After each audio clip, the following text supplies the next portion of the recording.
if we could just pause and reflect, like on a time where sadness really showed up and you buried it. And I can say it, like both of you know, I'm a 9 of September 11 survivor. And I can say that I literally, and I know that I did this, I tried to bury it as deep down as I can get it, only because I had to go back into that city to go to. And the only way I was able to do that was to actually kind of bury it. Now, imagine how it would look or how it would feel for me if I actually faced what I was going through. If I actually stopped, recognized it, and faced it right off the bat, it probably would have helped me tremendously in all of these. And you think about it, we're coming up on 20 plus years.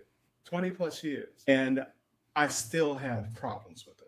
I still not every day, but as we know, the anniversary is approaching. And I can guarantee you by mid-August or something like that, I'm gonna start having that feeling because I know something is coming. I know that day is coming. So I normally don't work on that day. I never do. I stopped doing that. I always took that day off and I never watched TV. Never. And I would say this, my mom, God bless the dead, but I was on the phone with her during that whole horrific time for up until the second plane, where she's watching it on TV.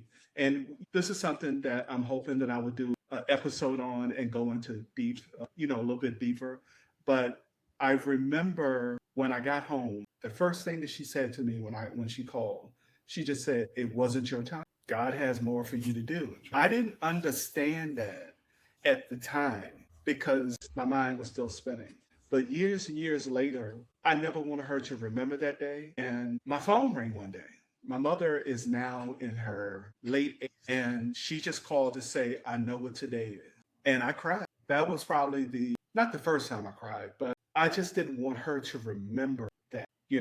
And I just remember my sister said, when I finally did make it home, she said, if anything had happened, she said, that would have just killed them because I was up here by myself, basically. And there would have been no remains of me left.